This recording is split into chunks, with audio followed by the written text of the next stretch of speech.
Armstrong family is ripped apart when a former NFL player and his beautiful wife are brutally murdered inside their own home. As more and more details of this grisly murder came to light, this facade of the picture-perfect family starts to come apart, and the family starts to point fingers at each other. It was a complicated case. A number of prosecutors get involved, including two that I helped train, one now a defense lawyer, who battle it out against each other. Test firing a weapon? You know what his intent is. Whatever the story is, figure it out. Neither of these lawyers is going to back down as they fight each other and they fight for justice and truth in the courtroom.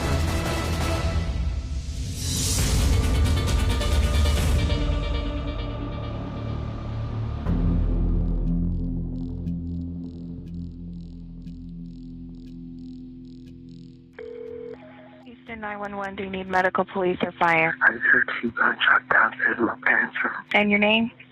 AJ? Any medical attention needed? Yes. I heard gunshots, so I don't really know. Did it sound like a handgun, rifle, or shotgun? I'm not sure about gunshots. I know my dad has 3. You're destroyed. It's there. And where are you at in the house? Okay.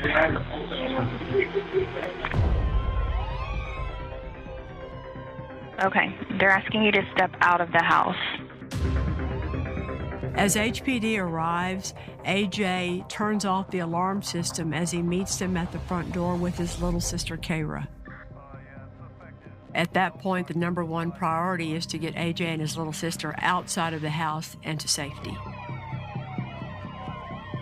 The initial patrol officers swept the house and discovered there was no sign of forced entry. As they were searching, officers did not find anyone else in the home. And then they enter the bedroom of AJ Armstrong and Kara's parents. And they see Dawn and Antonio Sr., who had been shot. As soon as I pull up, an officer proceeds to tell me we have 2 victims upstairs in bed with GSW to the head, which is a gunshot wound to the head. We enter the room. Closest to the door is Mrs. Armstrong. And I immediately go to her first. I just go to checking pulses and looking for a chest rise and fall. And then once I didn't feel anything for about 15, 20 seconds, I realized that she's no longer with us. Immediately after that, I'm walking around the bed to Mr. Armstrong's side, and he had a pillow over his head. I take the pillow off, and he's still alive. He's still breathing, he's still trying to live, so we go into rescue mode. He has blood everywhere, and you can see the entry wound from his gunshot wound to the head.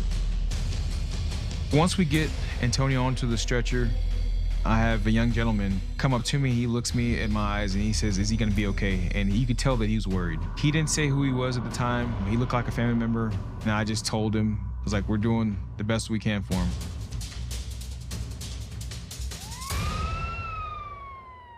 While the police are searching the house, AJ Armstrong calls his brother Josh, who lives right down the street, to tell him about what had just happened. I had gotten woken up by Josh coming in, yelling. I was half asleep still, like, what is going on? He said that his younger brother, AJ, had called him and told him that someone was in his parents' house a couple streets away. Josh told me to stay at the apartment, and then he ran over there. The homicide detectives secure the scene and they look around, and they see shell casings in the bedroom. They also noticed that there was a bullet hole in the ceiling right outside the parents' bedroom, which was under AJ Armstrong's bedroom. They notice as they sweep the kitchen that there is a gun on the countertop that could be the murder weapon. When HPD examined the gun they believed to be the murder weapon, they didn't find any fingerprints, but they were able to determine that that's the same gun that belonged to Antonio Armstrong Sr., and he normally kept it in a bedside table. Also on the counter, there is a scratched out note that says, "We've been watching you for a long time." It's like something out of a movie. That only adds to the mystery. because who would want Don and Antonio Sr. dead? It was hard to live in Houston, Texas, and not know about the Armstrongs. Antonio Sr., who is an All-American college football player who gets drafted in the NFL, he parlays that into owning gyms in Houston. His wife is beloved in the community, and they send their kids to the most prestigious school in Houston, the Kincaid School. They're the kind of folks you would want to be jealous of, but nobody could be because they were so darn charismatic. Antonio and Don were the greatest people, really caring. Josh and his mother had a great bond. The family just seemed so happy, so close together. After the attack, Antonio Sr. was on life support for several hours, and sadly, he passed that evening, but he had never woken up. He was never able to say what happened. Josh was so confused. People were very sad. Antonio and Don were just all around great people. The police interview AJ, his little sister Kara, and the older brother Josh, who arrives at the scene a little later. Based on that interview and the evidence they retrieved from the crime scene, the investigators are suspicious about what happened that night. So AJ Armstrong is taken down to HPD and questioned into the early hours of the morning. What's your first name? Antonio. So you're 16? Yes, sir. You know, we need to sit down and talk to you, figure what happened today, what's been going on. It was like probably 1 or 2, and I went to the restroom, and when I came out, I heard the door open, and I thought it was my parents, so I walked downstairs when I heard the 2 gunshots go off, and I ran back upstairs. And when I ran back upstairs, I heard somebody run out of my parents' room and hit the door. And then I don't know how they got out. Well, did you physically see somebody? Or? No, I saw him running. So I just took off back upstairs and went straight to my closet. And that's when I called 911. I just personally felt bad because I saw the guy. I feel like I should have done something. Okay, when you called 911, there's just so much that doesn't match. In a 16-minute 911 tape, he never mentions that there is a masked man in the house. Then hours later, in his statement says, oh, there was a masked man in the house and I saw him running. You know, ultimately, we need to figure out what happened today. When you start having inconsistencies, Exactly. It starts making it tough. Because now we're at a loss of trust.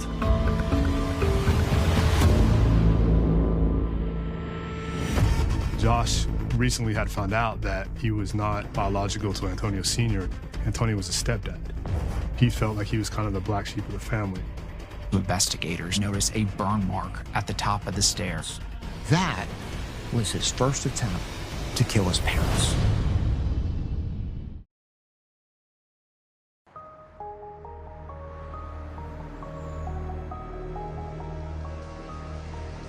While AJ Armstrong Jr. is at HPD being questioned about the murder of his parents, AJ makes the surprising admission that he saw the suspect leaving his parents' bedroom. What did he look like? I mean, they had it was like a mask. You could only see the eyes and the mouth, but he looked like a black guy, but I'm not 100% positive, but I'm pretty sure it was an African American. In a 16-minute 911 tape, he never mentions that there is a masked man in the house. Then hours later, in his statement says, oh, there was a masked man in the house and I saw him running. That just doesn't add up. Does your dad own a gun? Yes, he does. He has his case in one of his drawers, and my dad, his drawers, the closet, and under the bed is off limits, so I've never gone in there or seen it or anything like that. You know, when we're in the study that leads to your dad's room. Right. In there, when you look up, there's a bullet hole in the ceiling that comes from your bedroom. Bullet hole in the ceiling. Yeah, that comes through the floor. And then on the floor, there's an actual bullet that was actually fired. I can explain the gun from the room upstairs. It was 2, maybe 3 weeks ago. Me and one of my friends was just playing around. Hey, have you ever shot a gun before? And I went and checked the 3 places, and the gun was under my dad's bed. I laid my pillow thinking that would stop it, but I guess it did not stop it. Yeah. Now, see, and that kind of goes back to what we were saying just a minute ago. You said that you haven't seen it, and then now we kind of give you a little more, and then it's like, oh, wait a minute, this is kind of the time to clear it up. Deactivate the alarm before you unlock the door for the officers? Yes. Man. And you see, and that's kind of where we're at, that dilemma where, you know, it's just several things that aren't lining up. Right. You know, you had to unlock the door to get out, the back door's locked, everything's locked. Right. The house is completely secured with locks and with an alarm system. Your brother Josh isn't even there. He's down the street at his place. Your sister's asleep. So that only leaves you. I had nothing to do with this.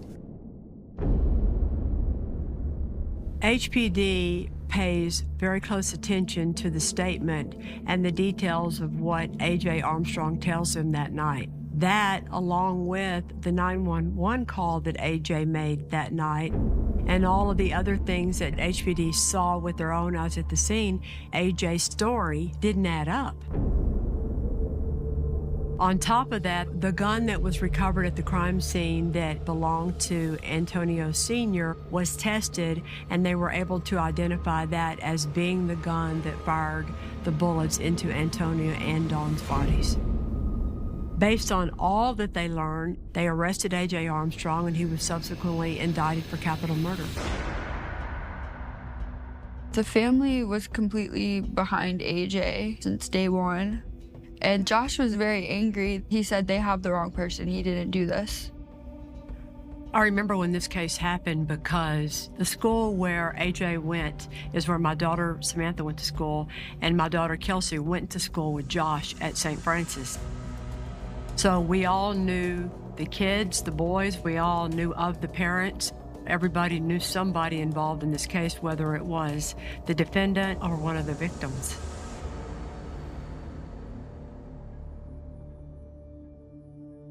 At Antonio and Dawn's funeral, I could really see how much so many people cared about them. People were very sad. It was really hard to see Josh like that. I've never seen anybody that sad and that hurt. I just remember he was crying for a long time, and I didn't really know what to do other than just be there for him.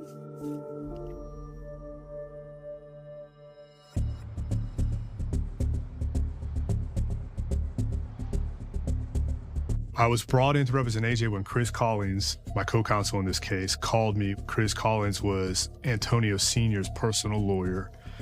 When I spoke with AJ's family members about AJ and I learned about AJ, I was like, there's no way this kid could have committed this crime. It just doesn't make any sense. Rick DeToto is now a very well-known defense attorney, but before that, he worked at the DA's office, and that's where I first met him. He was like this stud guy walking around real cocky, not intimidated by anyone. When I heard that A.J. Armstrong hired Rick DeToto as his lawyer, I thought, ooh, good move. AJ's initially charged in juvenile court, and one of the things that prosecutors in juvenile court can do in Texas is determine if they want to certify someone as an adult. Prosecutor filed a petition to certify him. We had a hearing. The judge in the juvenile court certified him as an adult. Because A.J. Armstrong was only 16 years old, he is able to be released on bond, and he's placed in the custody of his grandmother, Kay Winston. Before the trial, there's still evidence that can be gathered and collected to get the case even tighter and cleaner and stronger. In the weeks following the murder, HPD begins putting together its case, along with the prosecutors, which includes the evidence they retrieved from the crime scene, as well as the alarm records and cell phone data. Text messages showed that the family relationship from the outside it's perceived as good, but it was volatile from within.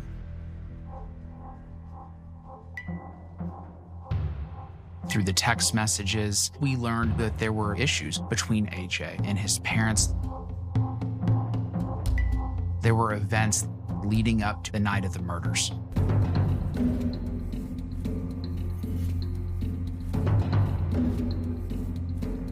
He was using money on drugs. And more than anything, I think his mother was upset by the constant lying.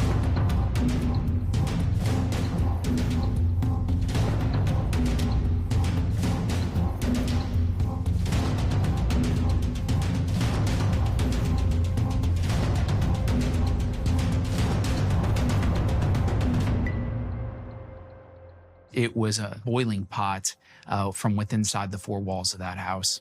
But it's actually A.J. Armstrong's actions the days before this murder that was one big piece of our puzzle to point to one direction of who killed the Armstrongs. He fired a gun in his room through 2 pillows down to the 2nd floor. Also, investigators notice a burn mark at the top of the stairs. Now, it smells like gasoline on the carpet. AJ said he had just dropped a match. Well, when you look at it, clearly that is not what would happen if somebody just dropped a match. They found a bottle in his room. They tested it, and it came back to having gasoline inside the bottle. If you look at where that burn mark is, it's at the top of the staircase, right outside his parents' bedroom. And so if that lights up the house, the parents can't get out. And in fact, Dawn sends a text message to her other son, Josh, who lives down the street, saying, AJ tried to burn the house down. It's no surprise when you put it all together that he ended up in that bedroom shooting both his parents. Defense attorney Rick DeToto says the 16-year-old is a victim in this case, not the perpetrator. He's a great kid from a good family, and there's absolutely no motive why this happened. It doesn't make sense. It was really a brilliant, I believe, move on the part of the defense attorney is to try this case out into the public before it ever hit the courtroom. That created a feeling in the community of, is this kid being railroaded? While A.J. Armstrong has the support of most everyone in his family, especially his grandparents, that same family turns on, surprisingly, another member of their very own family. Josh recently had found out that Antonio was his stepdad. And when Josh found out that he was not biological to Antonio Sr., it affected him. According to the family, there was some jealousy with Josh, the way they were treating AJ and the way they were treating Kayra, and how he felt like he was kind of the black sheep of the family. So we presented Josh Armstrong as an alternative suspect in this case.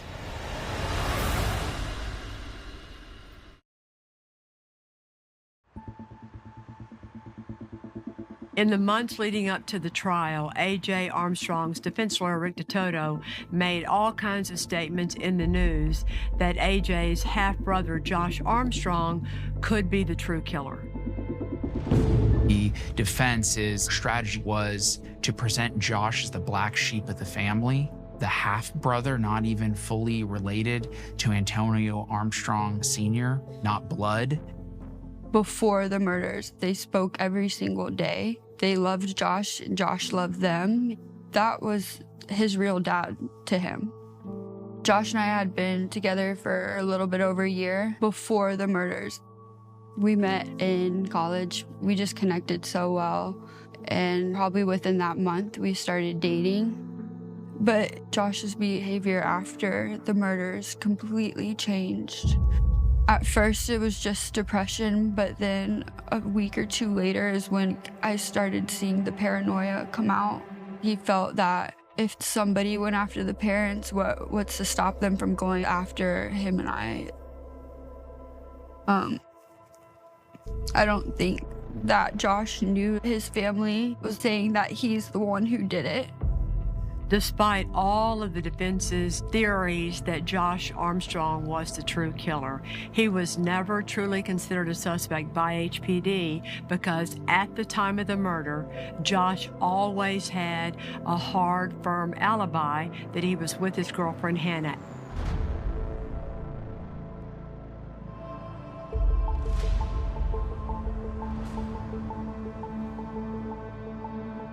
Lead prosecutor was John Brewer. He was assisted by Fareen Ansari and also Lester Blizzard.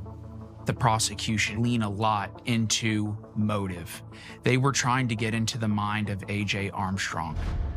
They are presenting a lot of evidence regarding grades and drug use and the taking away of vehicles, trying to pin basically the motive in front of the jury as to why A.J. Armstrong killed both of his parents. He had failed out of the prestigious Kincaid School. His car was taken away from him and he couldn't see his girlfriend. To a teenager, that's their entire world. The people who took all these things away from him, they ended up dead. Other than motive, the strongest evidence the prosecution has are his actions leading up to the murder. The prosecution is also presenting a lot of evidence regarding the alarm records. The records said that the night of the murders, the alarm was set, the door was locked, there was no sign of forced entry. So the prosecution was arguing because the alarm system was on and the records showed that no one came in or came out, that there was no way anyone else could have done it except for AJ. What they didn't know was that Josh had access to the house, and we had an alarm expert that could show that the way the zones were set up in that house, the door coming into the garage, if it was cracked, and we had testimony from the witnesses that that door frequently wouldn't close all the way, it would leave the front door open, meaning that you could open and close the door without the alarm going off.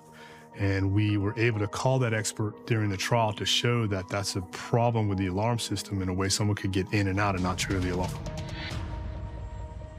Even though it's unlikely that two doors would have been open at the same time so that the alarm wouldn't go off, the defense was able to point out that nobody had actually looked into that possibility, because they said from the beginning, HPD zeroed in on AJ as their only suspect. In 11 minutes of going into that house, before anything, they made up their mind, he did it. There's no physical evidence that ties AJ to the homicide. There's no DNA, there's no blood, there's no hair fibers, there's nothing. There's no blood on the gun, there's no blood in his room, there's no blood on his clothes. There was no physical evidence in a very bloody scene in the bedroom that linked AJ to the crime, except his presence in the house.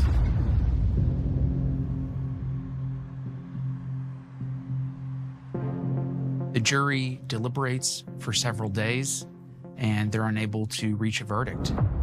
Trial comes back as a mistrial. There were 8 jurors who believed he was guilty beyond a reasonable doubt, and there were 4 who didn't believe the state proved it beyond a reasonable doubt. It was that trial team's belief that the jurors were saying, it's not like we don't think he did it, but there were people in the room that knew the consequences, that they were going to send someone to prison for the rest of their life on a crime they did at 16. And with the family supporting him and people believing in him, they just emotionally couldn't do it. I was very relieved. Anytime our clients get to go home is a good day, but I also knew it was going to come back. When a jury is hung and a mistrial is declared, the usual answer is, we're going to try it again. The difference in this case is that you have the family of the victims, who also happen to be the family of the defendant. They do not believe the case should be tried again. We can't move on with our lives, and we can't forget what we've been through. With all that pressure coming to bear on the DA's office, what's going to happen next?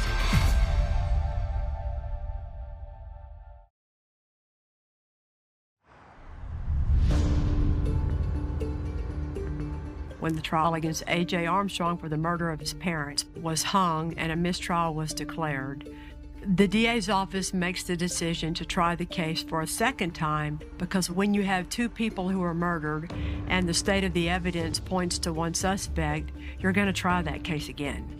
After that first trial, some of the trial team had gone to other DA's office, and so they were looking for a new team to try the case. I had picked up the case in between trial 1 and trial 2.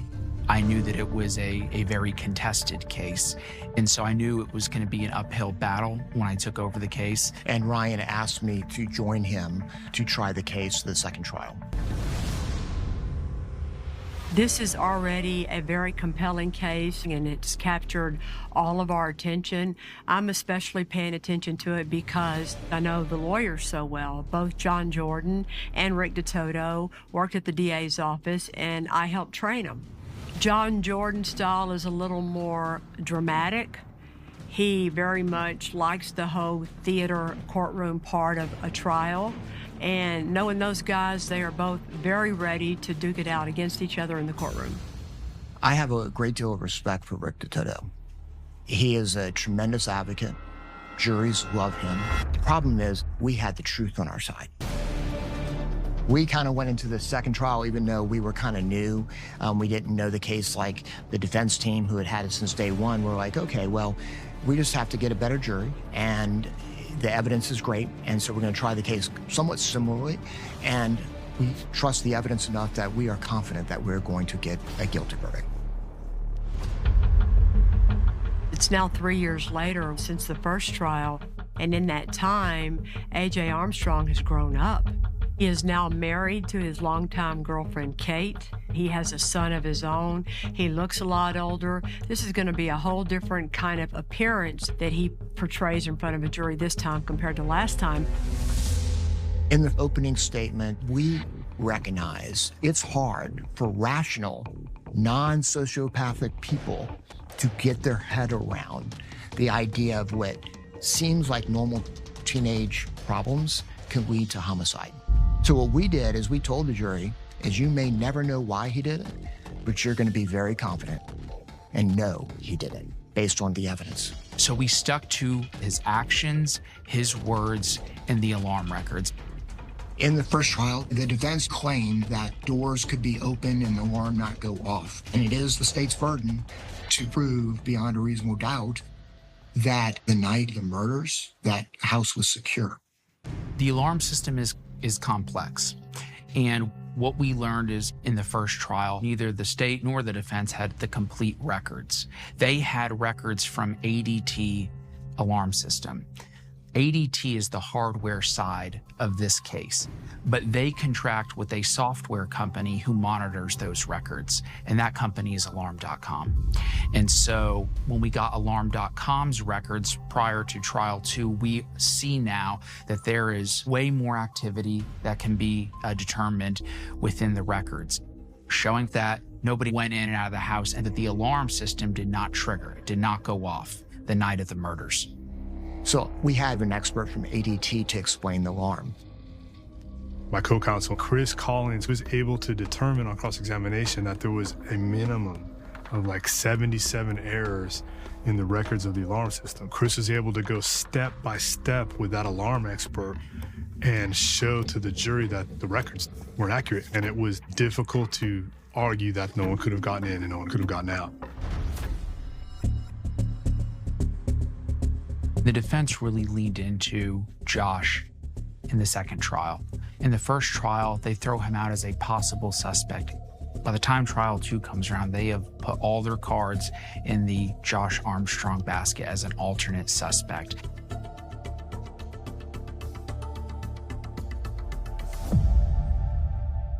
What we brought to the second trial that we didn't bring in the first trial was we got additional records regarding the alternative suspect's mental health history, and these records were extremely detailed.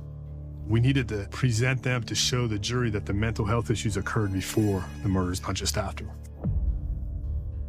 This is the only case I've ever tried in my career where we had to essentially be a prosecutor and a defense attorney in the same trial. We are fighting to convict somebody we know is guilty, and at the same time, fighting to exonerate somebody we know is innocent. What we had to deal with in the second trial that the first team didn't is the court had ruled that they could put forward Josh Armstrong's mental illness as an alternative suspect theory. Not only did we have a very good expert witness to rebut that in a psychiatrist, but we had the person who knew Josh the best, his living girlfriend, Hannah Pallon. Hannah Pallon testifies as to where Josh was the night of the murders, and she also provided a lot of correcting the things that the family was trying to portray about Josh. I testified at the trial because I felt like I needed to be the one to say, this is all not right. Josh was never like this before this happened, before his parents were killed. There was never any sign of mental illness. There was no sign of depression. He had a bright future. He loved his family. And what AJ's lawyers did up there was disgusting. Watching how all this played out, the way she brought it to life for the jury, the way she defended the honor of Josh, good for her. Good for her. I hope she's proud of herself, because we all are. When the jury went out for deliberations in the second trial, I was as confident as I always am. And as the deliberations lingered and as it went on and on, started getting worried. They came back, they too could not reach a verdict. And I felt like I had been punched in the gut. But this time it flipped. It went from 8 not guilty to 4 guilty. So when they came back and there were more jurors for not guilty than guilty, it was tough to recover from that. It is. It's somewhat humiliating, and we're going in the wrong direction. I mean, what are we doing here? It was devastating. After that second trial ended in a hung jury, you have 2 prosecutors who've just lost trial number 2, and a decision has to be made. Do we try this case for a 3rd time? The elected DA is the person who makes that decision. So when John Jordan and Ryan Trask made the commitment that they wanted to try this case a 3rd time and do it again because they knew what the evidence was, that's the representation they made to their boss, and that's the decision that was made because they believed in this case.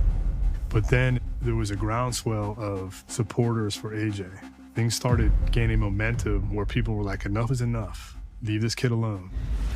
You sent your best prosecutors, you sent all your evidence, you sent hundreds of witnesses, you spent millions of dollars to go after this young man, and you can't get him. Let him go.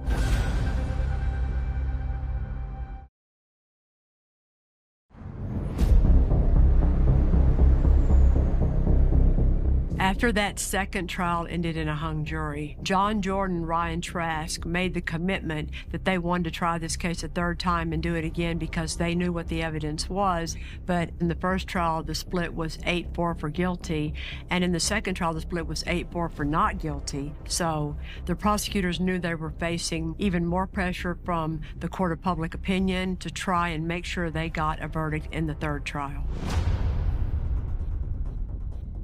We talked to some of the jurors, and sure enough, they told us the same thing that first jury said. That it's not that we don't believe in the evidence. It's that they didn't want to convict him, knowing the consequences of life imprisonment. That started our strategy for that 3rd trial. We were going to do everything different because a fool does the same thing over and over again. So we were ready for the 3rd trial and presenting our case in a very different way. We had been to the Armstrong house several times, and one thing that John said to me the last time we went, he said, do you ever notice how narrow walking through this hall would be and how close the staircase is to the doors to the Armstrong's room? And John had a brilliant idea.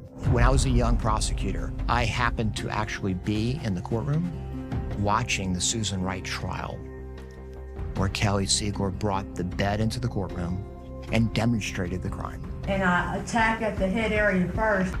When A.J. Armstrong, in his statement to law enforcement that night, says he saw a masked man coming from his parents' bedroom as he was on the stairs, you can see how close in proximity he would have been to this alleged masked man is very important. So how do you do that? Well, you build a staircase.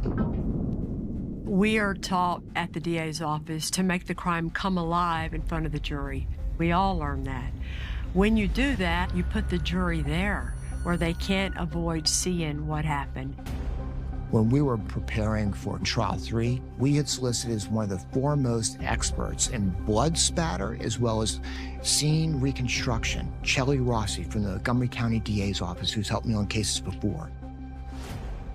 She spent hours to take measurements and pictures. And she came in and she did all the measurements. So that staircase is the exact same dimensions.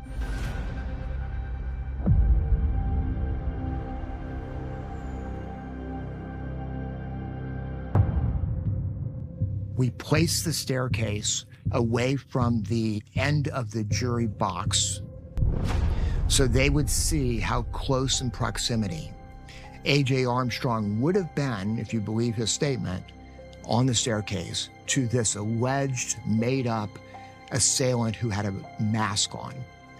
And so 2 things would have happened since it's so close, literally 3 feet and 3 inches, is 1, being that close, the assailant would have killed A.J. Armstrong and not allowed a survivor in the home. Or 2, 911, do you need medical, police, or fire? I heard 2 gunshots downstairs in my parents' room. The very first words out of your mouth when you call 911 immediately afterwards was, "There's a masked man in my house."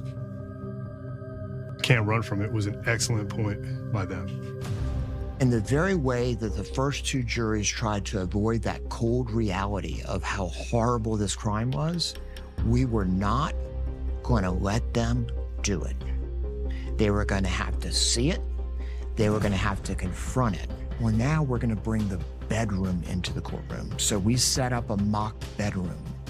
I thought it was important for the jury to see if there was an unknown intruder that came into the home in the middle of the night to retrieve Antonio Armstrong's firearm, that they would have to come into the bedroom, walk around the king-size bed over to the nightstand, go into the bottom drawer, remove the firearm, assume that it's loaded, come back around to Dawn's side of the bed, and fire 4 shots in the middle of the night. I think that out of all of the assumptions that it was an unknown masked intruder, to do that was just ludicrous. Reconstructing the bedroom was straight out of the Kelly Siegler playbook. It's effective, but it's like show and lights and smoke and fog and mirrors. I think it was just over dramatic.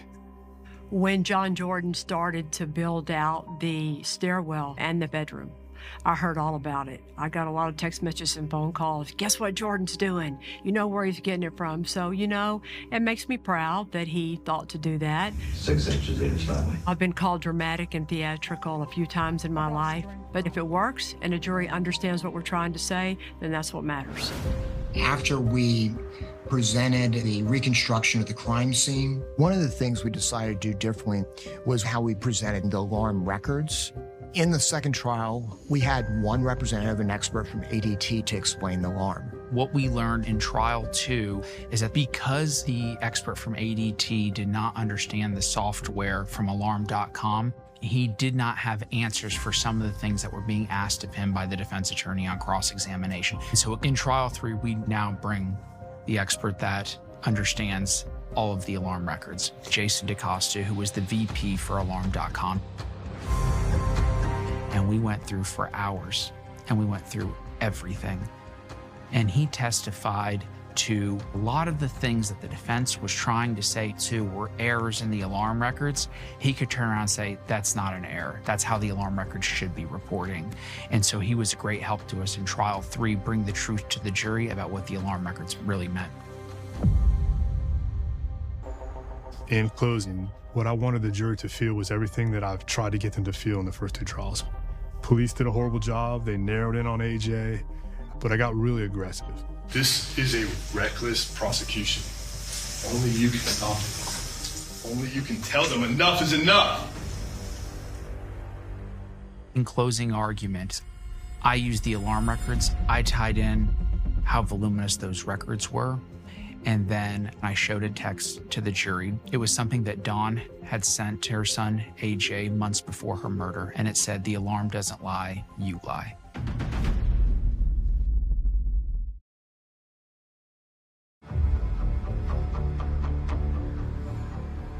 After 2 hung juries and an exhausting 3rd trial, the prosecutors are making their final argument to the jury in closing statements.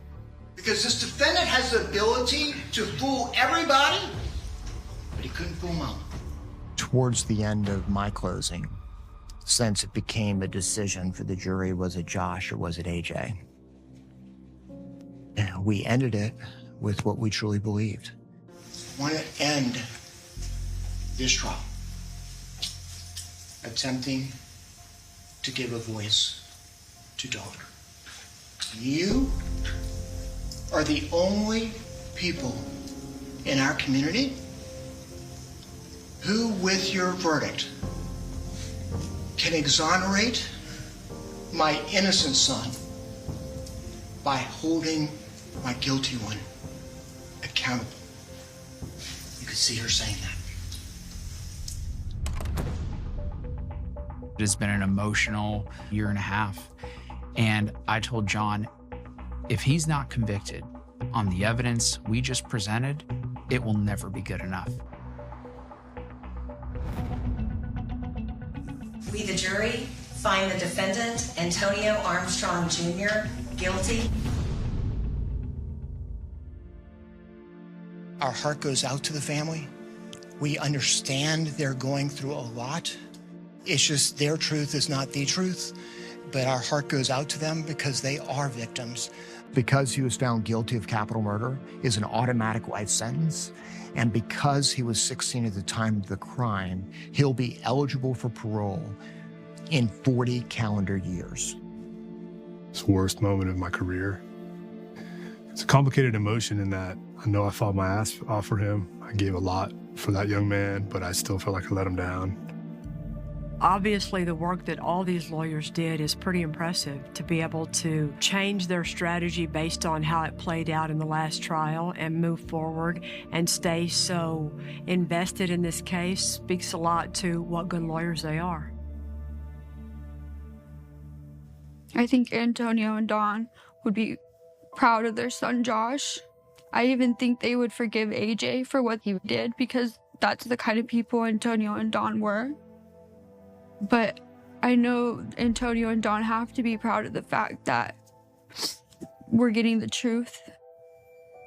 I think Josh is the ultimate victim of these murders. And to be so compassionate for your family and believe that you are one of them only to see what played out in those trials, I don't know how somebody recovers from something like that. I'm sure he's seeing the news and seeing how he's being portrayed. Frankly, we think Dawn would have been appalled. And yes, it's two people who never met her, who is going into that courtroom, giving her a voice and holding the truth accountable and exonerating one son by convicting the other. Until the end of my career, I will be very proud of what we did to do that. With AJ Armstrong finally being found guilty in the courtroom, I think the hope for all of us is that Josh can walk away knowing in his heart he didn't do anything wrong, and he can go try and live his best life without anybody in his family on his side. And that's going to be really hard for him to do, but I think that all of us really hope that he's able to do that.